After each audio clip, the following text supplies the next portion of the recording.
정승량입니다. 현재 방사단연본부장 맡고 있습니다. 오늘 제가 말씀드리는 사용해결력 관리 규제기준 현황 및 추진 방향은 이건 개인 원자력을 매우 사랑하는 개인 의견이고 기관의 어떤 지금 방향이라거나 원자력 안전 현재 사항이 전혀 아니므로 여러분들이 오늘 듣고 오늘 이런구나라고 참고만 하시면 될 것 같습니다. 제가 생각하는 이제 오늘 쭉 보면서 많은 걸 느꼈고요. 이제 오늘 우리 구정의 소장님의 발표를 보면서도 많은 영감을 받았습니다.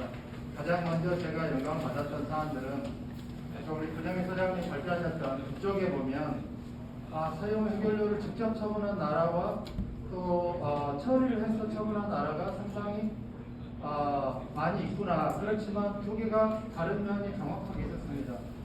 사용 해결료가 많이 있는 나라는 프랑스, 영국 이런 나라들은 처리를 해서 처분하는구나.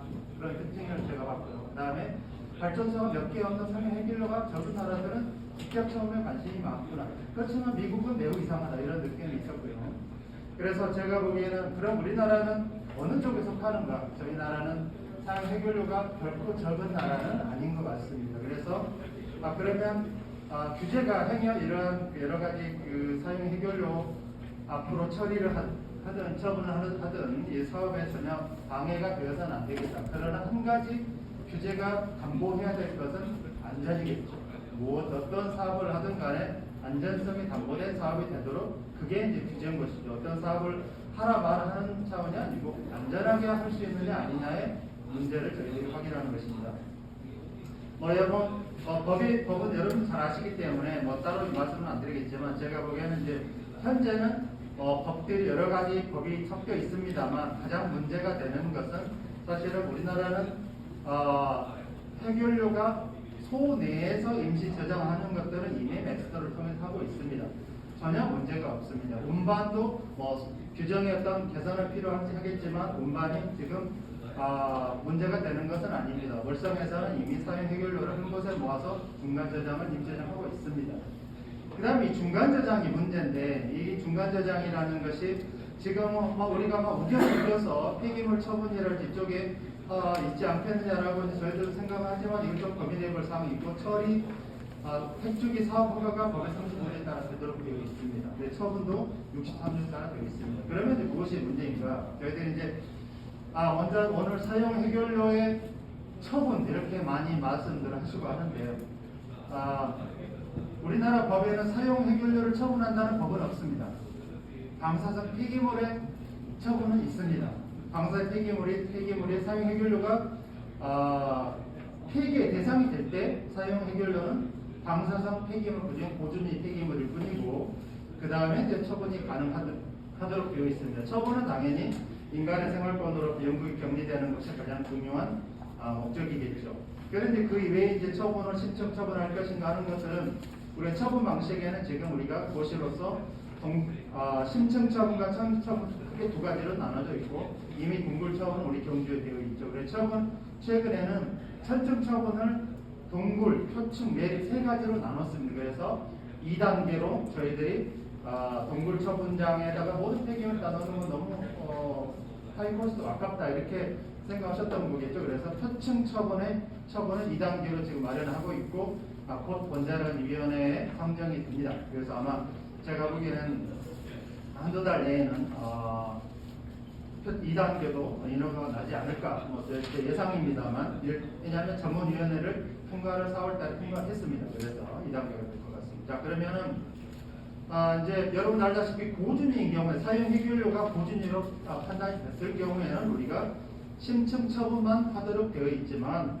여러분 중저준위, 저준위, 극저준위 이런 폐기물들은 극저준위는 매립도 가능하지만 동굴 또 심층 처분 다 가능합니다. 그 옵션은 거기 알아서 하시되 제가 보기에는 사용 해결료는 해결료가 폐기물일 때 또 고준위 폐기물은 반드시 심층 처분만 가능하다. 이게 법이라고 생각하시면 될 것 같습니다. 이것은 이제 IAEA의 기준에 따라서 어떤 폐기물의 농도에 따른 규정을 저희들이 처분에 적합한 이런 방식들을 저희도 받아들여서 이렇게 규정을 하고 있습니다. 자, 그러면 문제는 뭐냐? 우리 안전 규정은 지금 사용 해결료가 원전 부지에 있을 때 원자력법 20조에 따라서 운영 허가를 받아서 운영하고 있습니다. 그런데 원전 내 임시 저장을 하는 것은 멕시코가 똑같은 법 20조에 따라서 원자력 관계 시설로 해서 저장을 하고 있습니다. 자, 그러면 문제는 아까 계속 처분을 이야기하실 때 우리가 사용 해결료 처분은 63조에 따라서 하는데, 그런데 우리가 부지에서 맞바로 처분할 수도 있고 부지에서 맞바로 처리 사업을 갈 수도 있습니다. 그건 35조에 따라서 하면 되고 처리 사업을 하면 되고 또 63조에 따라서 처분하면 되는데, 문제는 우리가 임시 저장 20조에 따라서 하겠는데, 그러면 소외에서 중간 저장을 할 경우에 아직 우리가 폐기물로 할 것인지 앞으로 처리 사업을 할 것인지 결정을 하지는 않았습니다. 그럴 때 어떻게 할 것인가가 문제입니다. 그러면 소외에서 사용 해결을 외부에 저장할 때 어떻게 해야 될 것인지 규정은 없습니다. 왜 없느냐? 이유는 있습니다. 왜냐하면 규제에서 원전 사용 해결료가 외부에서 저장해도 좋습니다. 규정을 만들게 되면 혹시 국민들이 오해할 수도 있고, 우리 다 준비를 하고 있습니다만 앞으로 어떻게 원자력계가 이슈를 이끌어가냐에 따라 저희들은 바로 카드를 내밀 수는 있습니다. 그렇지만 마치 원자력안전위원회나 캔스가 중간 저장해도 좋습니다 하시오라고 하는 잘못된 사인을 줄 수도 있기 때문에 저희들은 아마 그렇게 결정이 된 것 같습니다. 제가 본부장 이전에 결정 대상이지 오해하시면 안 됩니다. 자, 그런데 문제는 뭐냐면 이 사용 해결료의 어떤 중간 저장이 우리가 앞으로 어떤 방식으로 해결을 해야 될 것이냐가 이제 참 어려운데요. 근데 지금 이제 제 개인의 사견인데, 자, 우리가 임시 저장을 소 내에서 하겠다고 하면 과연 그게 가장 어떤 것들이 문제가 될 것인가, 어떤 화두로 떠오를 것인가. 가장 주민들이 생각하는 것은, 제 개인의 의견은 주민들은 여기다가 앞으로 영구히 처분할 계획이 아니겠느냐라는 오해를 하게 되겠죠. 그래서 중간 외부에서 사용 해결료를 저장하는 규정이랄지 기술이랄 이런 것들이 있지 않고서는 원전 부지 내 임시 저장도 제가 보기에는 불가능하지 않을까 이런 생각이 듭니다. 그래서 단순히 외부 저장도 할 수 있는 이런 규정을 떠나서 제가 보기 이런 하나하나의 모든 단계들이 완비되지 않고서는 사용 해결의 우리가 단기적인 임시 저장도 쉽지는 않을 것이다라는 그런 생각을 해봅니다. 왜냐하면 국민들 입장에서 보면은 가장 중요한 것은 앞으로 그 다음 단계 계획이 없는데 과연 우리 내가 사는 발전소에 임시 저장이 장기적으로 저장할 수 있지 않겠는가. 그렇게 되면 나의 안전은 당연히 문제가 되지 않겠는 그런 생각을 하겠죠. 그래서 저희들이 생각하는 가장 현재의 문제점들은 빨리 사용 해결료 중간 저장 관련된 우리가 어떤 해야 되는데, 문제는 사용 해결료는 반드시 처분의 대상이 될 때 63조에 따라서 저장 처리 처분이 가능하기 때문에 이것들을 어떻게 우리가 해결을 할 것인가가 제가 이제 하나하나 또 논리적으로 이건 이 경우는 어떻게 할 수 있지? 한번 해보면 제가 한번 그려보는 건데, 제가 보기에는 이제 이 처리 사업에서 당연히 고준위 폐기물과 중저준위 폐기물도 발생할 수 있겠죠. 그러면 법에 따라서 3조에 따라서 하면 됩니다. 그래서 처리 사업 이후에 문제점들은 크게 있는 것 같지는 않습니다. 그렇지만 처리 사업도 또 폐기물도 마찬가지로 고지 폐기물도 마찬가지로 처리 사업 내에 사용 해결료를 저장해야 되는 항목이 있겠죠. 그 다음에 사용 해결료를 폐기물로 처리했을 때도 당연히 저장을 해야 되는 그런 항목이 반드시 있을 수 있습니다. 그러면 어떤 문제가 발생하냐면 여기서는 우리가 처분은 당연히 처분 이후에 폐쇄의 개념이 있겠지만 저장이라는 것은 폐쇄가 아니죠. 해체의 개념이 또 들어가야 합니다. 그렇죠. 저장시설. 그래서 이 해체의 개념들을 앞으로 우리가 넣어가지고 법령을 개정하는 그런 준비를 하고 있습니다. 그래서 한 가지 하나하나 간단히 설명해 드리도록 하겠습니다. 현재 사용 해결료 처리 사업은 지정하도록 되어 있습니다. 지정해서 원자력안전위원회가 아니라 이제 과기부에 지정해서 어떤 지정한 이후에 원안위와 협의해서 처리하도록 되어 있지만 그런 처리 사업의 법적인 기준은 아직도 설공소와 해체 계획서가 다른 시설과 다른 점입니다.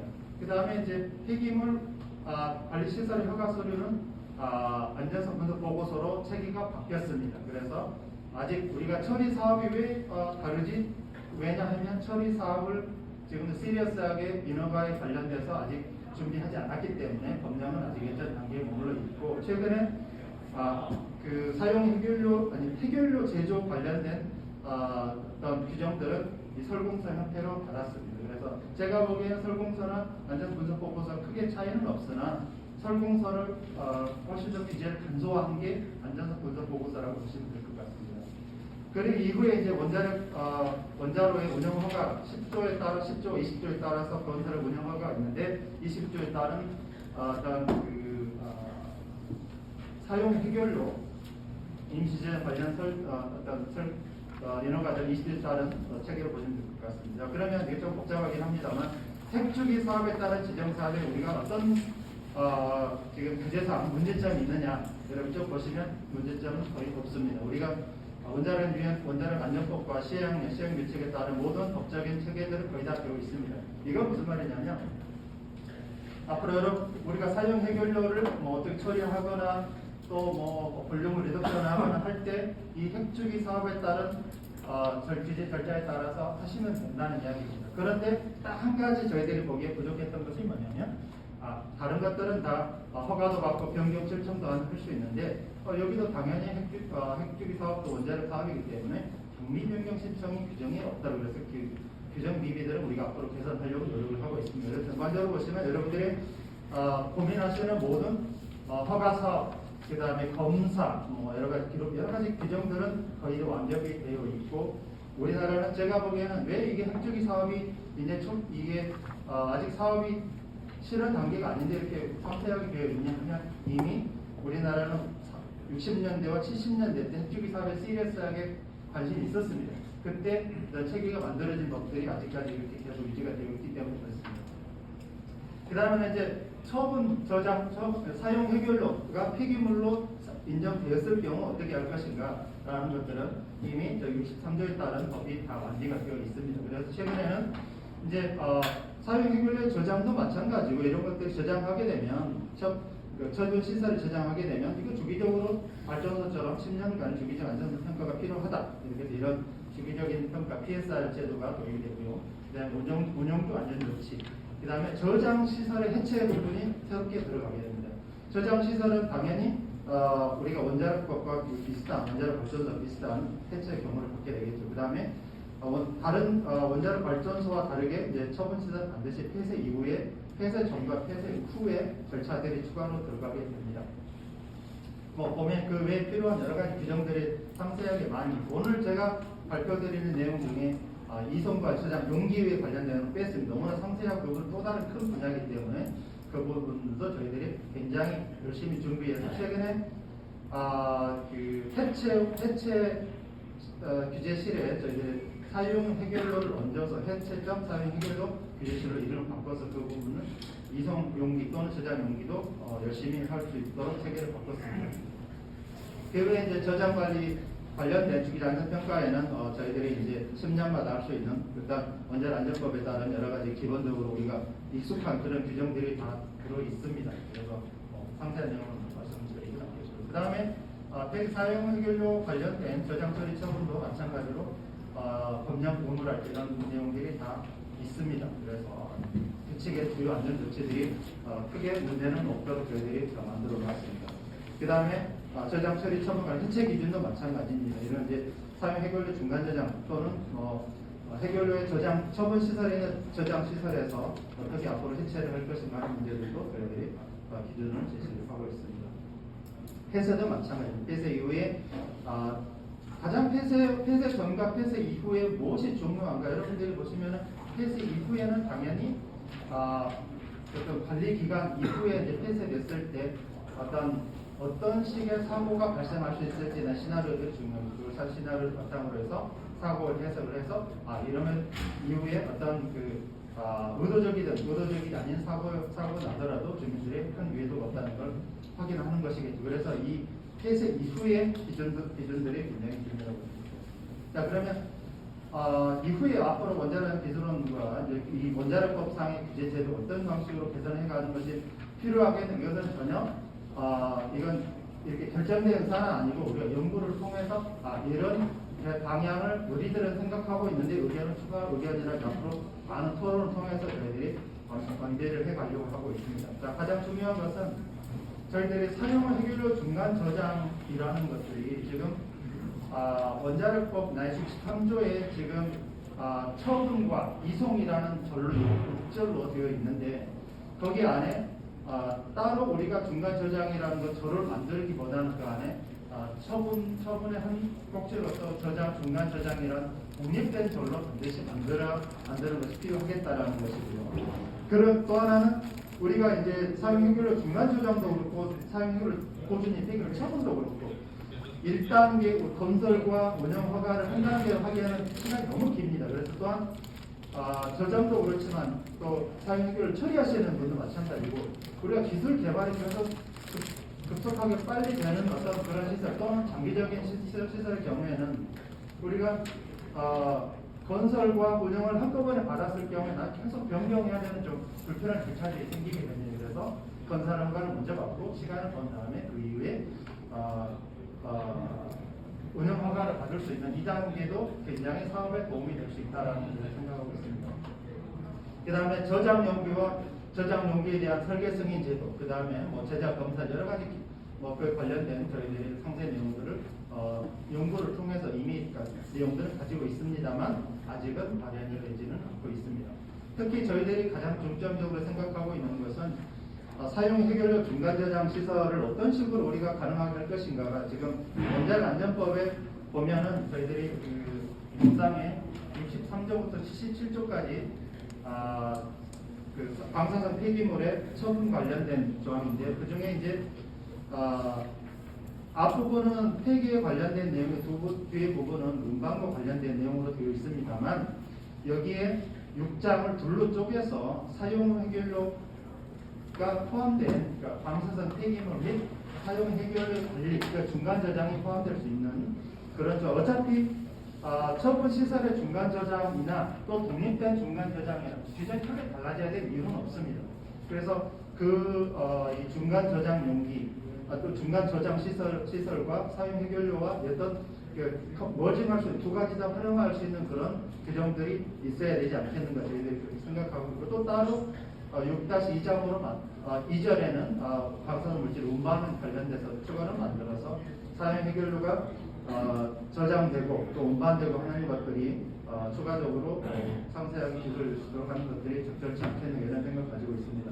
물론 사용 해결료와 중간 저장이라는 항목이 따로 독립되어 있어도 상관은 없습니다만 그러면 우리가 이제 원자력법에는 준용이라는 규정들이 많이 있기 때문에 우리가 어떤 방식으로도 이거 두 가지를 다 사용할 수 있는 부분은 필요하겠다. 그러나 사용 해결료가 폐기물이 될 것이냐 사용 해결료가 중간 저장 시설에서 그냥 저장이 되면서 그 이후에 처리든 처분이든 옵션을 가질 수 있느냐 하는 것들은 제가 보기엔 반드시 당연히 옵션을 가질 수 있도록 하는 게 맞겠죠. 그 다음에 이제 그래야 장기적으로 우리가 사업을 할 때 너무 조급하게 결정하게 되면 반드시 실수를 하게 되기 때문에 그런 옵션들을 가지고 장기적으로 고민해서 처리할 수 있는 그런 법적인 체계는 필요하겠다고 생각합니다.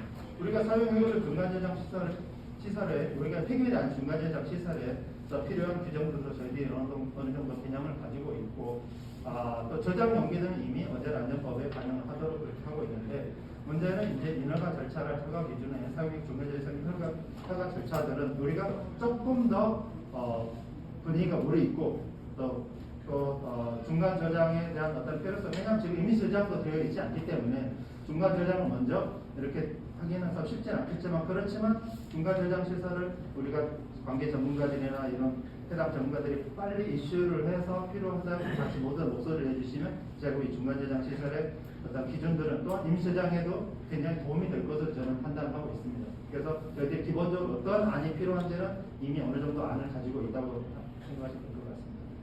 그래서 저희들이 이제 사용해결 처리시설 또는 처리시설도 마찬가지고 처리시설도 지금은 설공서 이렇게 한 단계로 건설과 운영 한 단계로 되어 있는데 이것도 건설과 운영 두 단계로 나누는 것이 어떻겠냐 결정되는 안이 아니지만 이것 또한 왜냐하면 처리 또한 이것도 굉장히 기술이 많이 빨리 개발이 되고 변경이 금방 되는 사안이기 때문에 이것 또한 적절한 부지를 먼저 잡고 이후에 운영 허가를 2단계로 하는 것은 어떻게 했는가라고 저희들이 이제 2단계 분리 허가 체계도 고민을 하고 있습니다. 그렇지만 이것 또한 앞으로 사업하시는 분들과 많은 토론을 통해서 결정하는 게 있겠죠. 그 다음에 이제 사용해결로 사용해결료가 처분의 대상이 되었을 때 앞으로 어떤 지금 규제가 필요하겠는 다부적 공동 연구로 이미 수행을 하고 있습니다. 그래서 저희들이 이것은 굉장히 긴 호흡으로 필요한 연구들이기 때문에 이제 시작한 연구들이기 때문에 저희들이 어떤 결과를 낼 것이냐는 참 어렵지만 저희들이 이제 설계, 건설, 운영, 폐쇄 후에 모든 절차에 전혀 문제가 되지 않도록 저희들이 규제 개발을 하려고 하고 있습니다. 그렇지만 여기에는 우리가 아까 말한 보호홀 관련된 규정들은 아직 고려하고 있지는 않습니다. 또 이것 또한 제가 보기에는 이 보호홀이 오늘 제가 새로운 걱정거리가 들긴 합니다. 보호홀은 여기서 이제 사용 해결료를 움직이지 않고 부지 내에서 처분하겠다는 이런 개념으로 들리는데 그렇게 되면 이 사용 해결료의 어떤 보존 폐기물이나 전반적인 저장 처분에 큰 또 이슈가 소용돌이가 되냐는 게 개인적인 걱정이 됩니다만 이제 이건 자연 주민들한테 잘못된 사인을 줄 수 있는 거기 때문에 제가 보기에는 연구 단계에서 논의는 좋지만 연구 한 단계 더 발전하기 위해서는 좀 더 심도 있는 많은 논의가 필요하지 않을까 그런 걱정이 되긴 합니다. 이후에 앞으로 저희들이 이제 안전규제 기반 연구사업, 다부적 공동사업에서 저희들이 개발하려고 하는 사업들이 1단계, 2단계, 3단계로서 저희들이 사실 처분에 필요한 그 전반적인 모든 규제와 규제 요건 지침들을 다 저희들이 생각나는 것을 다 개발하려고 하고 있습니다만 물론 이런 기준들은 끝났다고 해서 다 끝나는 것은 아니고 기술들은 계속 개발되는 것이기 때문에 규제 지침 또한 언제든지 또 수정되고 개선될 수가 있습니다. 제가 사실은 많은 고민 끝에 오늘 발표 자료를 만든 건 아니고 시간을 많이 주시진 않았습니다. 제가 고민할 시간이 많지는 않았는데 한 가지 중요한 것은 우리가 사용 해결료가 방사성 폐기물이냐 또는 그냥 앞으로 어떤 옵션을 받는 사용 해결료 그 자체로서의 존재냐는 것들은 굉장히 중요한 개념 정리가 꼭 필요할 것 같습니다. 그래서 사용 해결 개념 정리, 단순 저장을 위한 사용 해결료냐, 폐기물로 규정된 사용 해결료에 따라서 큰 방향은 바뀌게 됩니다. 폐기물로 규정이 되면 반드시 그 규정된 사용 해결료는 처분을 목표로 하기 때문에 우리가 중간 저장과 처분하는 옵션으로 갈 수 있지만 그냥 단순 저장을 위한 사용 해결료면 처분 옵션과 그냥 분리된 또 다른 프로세스가 필요한데 이 또한 굉장히 어려운 프로세스가 될 것이다. 그러면 이 문제들을 잘 해결하려면 어떤 프로세스 가장 스마트한 프로세스인지 많은 분들이 고민을 하셔서 좀 제안해 주신 것들이 싶습니다. 그래서 원안법 내에 어떤 63조에 정의된 사용 해결료 중간 저장 독립적으로 신설하는 것은 저희들이 규제 기관의 생활 1차적인 어떤 해결책은 아니겠는가 생각을 해보지만 독립적으로 할 수 있는 것 그 이외에 또 다른 방식의 어떤 해결책이 있으면 저희들이 대신해지는 다시 고민을 해보도록 하겠습니다. 그다음 2단계 인허가 체계와 주기자 안전평가 제도도 저희들이 고민하고 있지만 이것들은 단지 인허가 체계라는 게 어떤 부담을 주기 위한 그런 체계가 아니고 어떻게 하면 안전성을 확인하면서 사업자들에게 또 사업을 하시는 분들에게 가장 적절한 절차를 제시할 수 있을 것인 그런 목적이 있다고 보시면 될 것 같습니다. 심도 있는 연구가 아니기 때문에 제가 더 이상 발표하기는 어렵습니다. 제가 오늘 얘기를 마치도록 하겠습니다.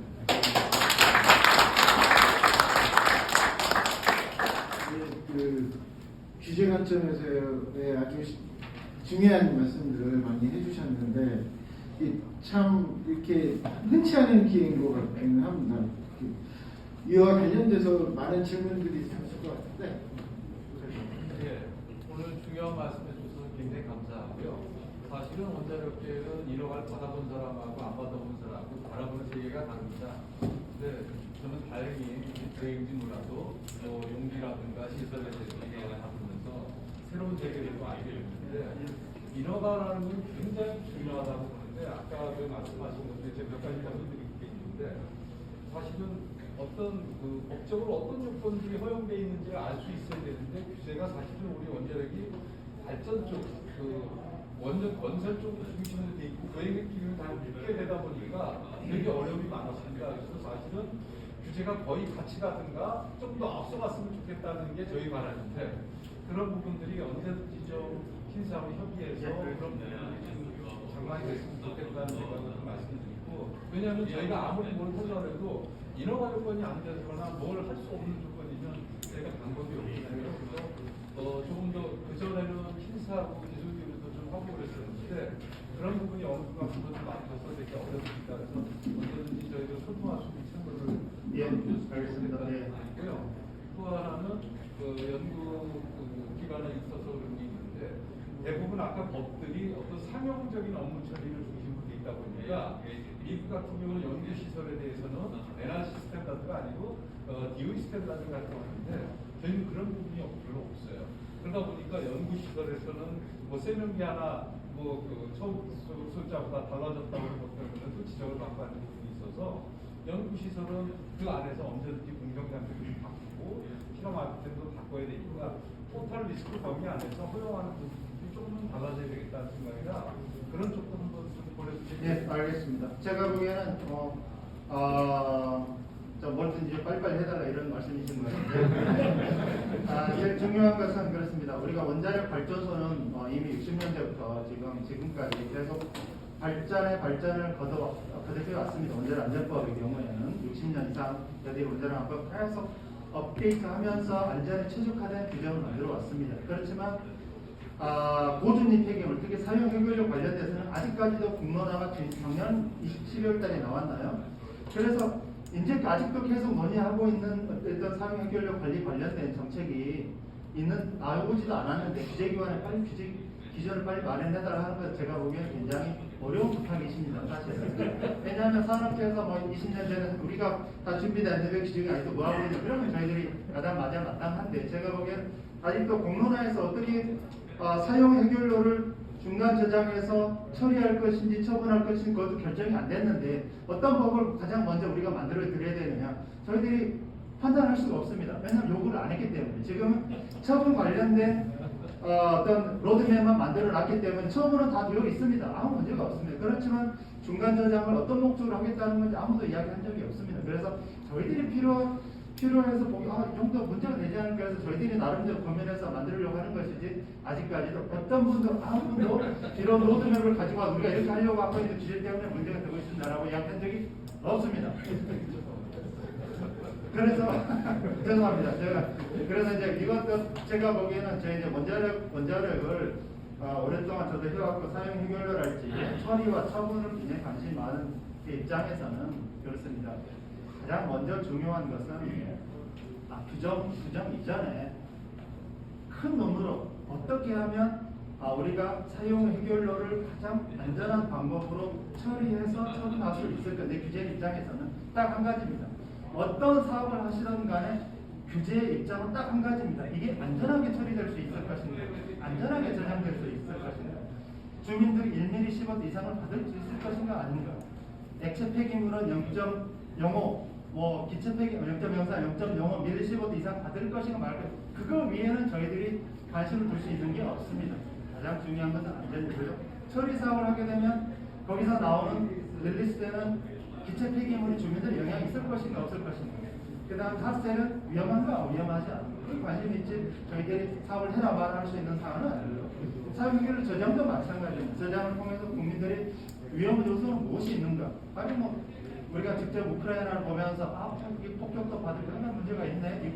과연 이게 잘 안전하게 저장이 될 수 있는가? 국민들은 그렇게 물어보고 있고 저희도 똑같은 마찬가지입니다. 그래서 어떤 사업을 하시든지 간에 제일 중요한 것은 사고 관련된 시나리오를 개발해서 그 시나리오를 통해서도 안전성을 입증할 수 있는 게 가장 중요한 핵심 포인트라고 봅니다. 원자력 발전소는 마찬가지입니다. 제일 중요한 것은 소스텀입니다. 소스텀이 아직도 굉장히 보수적인 TDI 1484를 쓰고 있지만 그걸 쓰고 있는 것은 딱 한 가지이기 때문에 그걸로 커버가 모든 안전성을 다 커버할 수 있기 때문에 그렇습니다. 이 규정 사용 규율도 제가 보기에는 크게 다르지는 않습니다. 우리가 보는 입장은 어떤 처리를 하든 중간 조정을 하든 처분을 하든 제일 중요한 것은 안전하냐 안전하지 않느냐입니다. 제가 드릴 말씀 너무 말씀드려요. 예. 예, 저 오늘 그 사용기술 관리 인허 규제 관련해서 전반적으로 잘 짚어주셔서 소중한 시간이 되었던 것 같습니다. 저는 이제 좀 구체적으로 한 두 가지 부분만 제가 말씀드리고 싶은 부분이 있어가지고 일어섰는데요. 일단 사용기술로 제가 이제 한국원자력연구원의 사용기술 처리시설 운영 부서장입니다.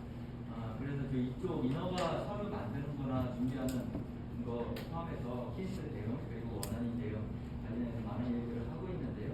일단 첫 번째 제가 드리고 싶은 말씀, 아까 발표하시는 중에 사용기술 처리 시설 쪽에 그 과거에 이제 설공서 베이스로 인허가 서류가 준비가 됐다가 현재 원안법 개정안이 나오면서 안전성 분석 보고서를 지금 요구를 하는 쪽으로 이제 바뀌었습니다. 근데 두 개 서류가 뭐 인허가 서류가 비슷할 수 있다 이렇게 그런 식으로 말씀하셨는데 두 개는 성격이 매우 일단 다르다는 걸 일단 말씀을 드리고 싶고요.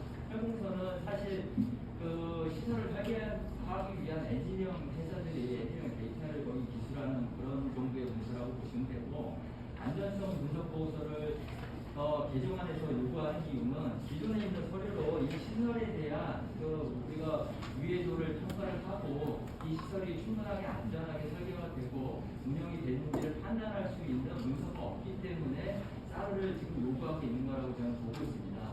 예전에는 실제적으로 사용기기를 통해서 지정을 최초에 할 때는 방사환경영향 평가서조차도 없었거든요. 그럼 설공서나 시설가치 승인청서 이런 서류들로 우리가 지정을 받았는데 그런 서류들로는 우리가 안전성을 확인할 수 있는 길이 전혀 없습니다. 따라서 최근에 이제 안전성 분석 보고서를 제출 요청하도록 원안법이 이제 개정된 걸로 저는 이해를 했고요. 근데 문제는 뭐냐라고 하면은 원안법은 개정이 되었습니다만 핵주기 시설의 안전성 분석 보고서는 발전 후의 안전성 분석 보고서하고 작성 요령이 매우 다릅니다. 시설의 특성이 다르기 때문에. 따라서 그런 부분들을 우리가 작성 요령이나 이런 것들을 원안이 보시고 파일 법령들을 다 준비를 해서 해 주셔야만 원안법이 이제 공포가 되고 시행이 되면 저희가 이제 사업자로서 그런 서류들을 잘 준비해서 안전성을 심사하실 수 있도록 제출할 수 있다라는 말씀을 일단 첫 번째로 드리고요. 예, 첫 번째 답변 먼저 드리도록 하겠습니다. 간단하게 긴 질문을 해주셨는데 알겠습니다. 두 번째. 두 번째, 이거는 요거는 많이 나왔는데요. 아까 상위기술 처리 시설에 미흡한 부분을 얘기를 하시면서 시행조치 경미한상 변경 부분을 말씀을 해주셨는데 그 부분이 현재 사실 핵연료 주기 사업 전체를 보면은 가공 변환 사업이 있습니다. 그쪽에 경미한상 변경 범위가 시행조치에 언급이 되어 있고요. 사용 후 핵연료 처리 사업 쪽에는 아직 언급이 안 되어 있지만 실제적으로는 그쪽을 균형을 해서 저희가 경미한상 변경 신고를 할 수밖에 없는 상황인데 그 발전소하고 연구용 원자로의 경미한상 변경 신고 범위하고 비교해 봤을 때 굉장히 협소하게 되어 있기 때문에 그 부분을 사실은 개정할 필요가 현재 있습니다. 근데 예를 들면 그 내용을 살펴보면 그 사업자의 주소지나 명칭 변경 이외에는 경미한상으로 변경할 수 있는 내용이 없습니다. 오탈자가 발생하더라도요. 예, 그런 부분들을 한번 좀 참고해 주셨으면 좋겠습니다. 예, 이것도 간단하게 답변드리겠습니다. 알겠습니다. 제가 보기에는 중요한 것은 이런 여러 가지 규제에 필요한 기준들이나 이런 것들이 필요하신 언제든 오셔가지고 말씀을 하시면 되고요. 그 다음에 우리가 안전성 분석 보고서의 가장 중요한 것들은 제가 보기에는 설공서가 지나치게 어떤 사업을 또 방해하는 상황이 있으면서 규제 완화 차원에서 SAR로 넘어갔다고 보시면 됩니다. 그래서 이건 안전성 분석 보고서는 원자력 기술 규제기관은 안전에 관한 사항만 보겠다는 게 안전성 분석 보고서입니다. 그래서 좀 그 취지를 이해하시면 될 것 같고요. 그러니까 그것들이 좀 지나치게 좀 안전성과 관련 없는 내용까지 있다라고 판단해서 언제든지 말씀하시면 그 부분은 수정이 가능할 것 같습니다. 그냥 가장 중요한 취지니까. 네. 네, 감사합니다.